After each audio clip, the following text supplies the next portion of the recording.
Guys welcome to my new blog. तर आज पण मी कालचेच कपडे घातलेले आहेत गाईज. तर आपल्या गड्ड्यापाशी आलतो तर बघा आपल्या गड्ड्यातलं पाणी बरंच कमी झालेलं आहे, म्हणजे चकच कमी झालेलं आहे गाईज. कारण की आपल्या गड्ड्यात आता हे झालेलं आहे, सगळीकडे हे झालेलं आहे. आता तर मला आणायचं होतं कुटार, त्याच्यामुळे आपलं टोपलं आणलेलं आहे गाईज. तर आपलं कुटार आहे त्या जागेवर कुटाराची डाल भरायची आणि आपल्या म्हशीला नेऊन टाकायची गाईज. कारण की आपल्या म्हशीला आज कोणी सोडलेलं नाही. तर गाईज आपल्या पायपायच्यानं बघा ही तूर कशी वाकलेली आहे. तर ही तूर वाकलेली आहे गाईज. तर आपलं कुटार आहे, चला तुम्हाला आपल्या कुटारात नेतो. तर आपल्यावर डाळ आहे गाईज, पण डाळ आपली तिकडे आहे, त्याच्यामुळे आपल्याला टोपल्यानंच न्यावं लागेल गाईज.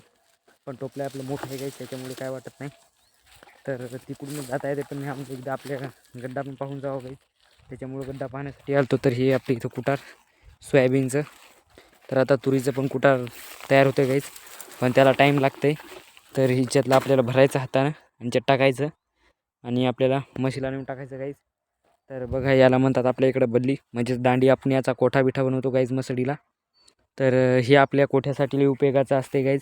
तर हे खराब झालेले आहेत आपले, त्याच्यामुळे आपण कुटारावर पाणी घेऊन याला की झाकायसाठी गाईज. कारण की आपलं कुटार सडतं आहे पाणी पडल्याच्या नंतर. तर गाईज आपलं कुटाराचं टोपलं भरलेलं आहे आपण दाबू दाबू. तर बघा एकदम जास्ती भरलेलं आहे. आता हे उचलूत आपण आणि आपल्या डोक्यावर घेत गाईज आणि जाऊत आपलं घेऊ. तर गाईज आपलं टोपलं डोक्यावर घेतलेलं आहे.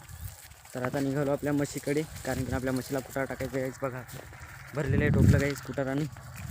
तर मला काय एका हाताने मोबाईल पकडता येईना गाईज, या हाताने मला मोबाईल पकडता येत नाही, त्याच्यामुळे आपला व्हिडिओ जरा कमजोर येणार गाईज, म्हणजे बेकार.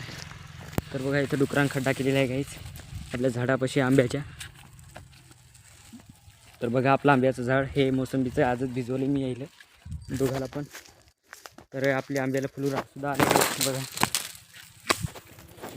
तर याच्या कुटारात काही वजन नाही गाईज, पण धरायचं जरा अवघड जाते गाईज.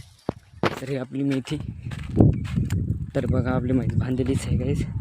तर इथं आपलं टोपलं ताडते गाईज या तुरीला.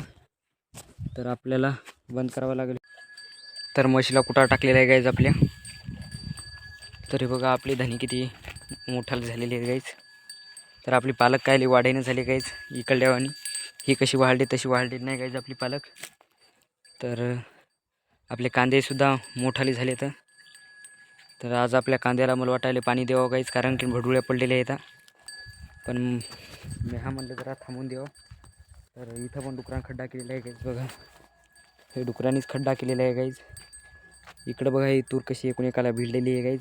तर आपल्या म्हशीला तो कुटार टाकून दिलेलं आहे. तिथं आपलं टोपलं ताडत होतं म्हणून आपला मोबाईल आपल्याला त्यात ठेवणं लागला गाईज. तर गाईज एक तुम्हाला तुरीचं झाड अलग दाखवतो आपल्या याच्यात आहे. हे बघा तुरीचं झाड किती अलग आहे गाईज. मग इकडे कसे आहेत आणि इकडं कसं आहे बघा काय तुम्हाला दिसलं असेल. तर आपण आपल्या म्हशीचं हे जे गोबर म्हणतात नाही रे, याला आपण खत म्हणून वापरतो गाईज. तिथं आपण ढीग मारलेला आहे आपल्या गोबरचाच, म्हणजे गोबर खात म्हणतात त्याला. तर आपण हे खोऱ्यान उचलत असतो, त्याच्यावर टाकत असतो गाईज. तर हे आपलं सिक्युरिटीचं सामान आहे म्हशीच्या पुढचं उरलेलं. तर गाईज आपला ब्लॉग आवडला लाईक करा, सबस्क्राईब करा आणि बेल आयकॉन प्रेस करा. तर भेटूया पुढच्या ब्लॉगमध्ये, तोपर्यंत. तर ही आपली पालक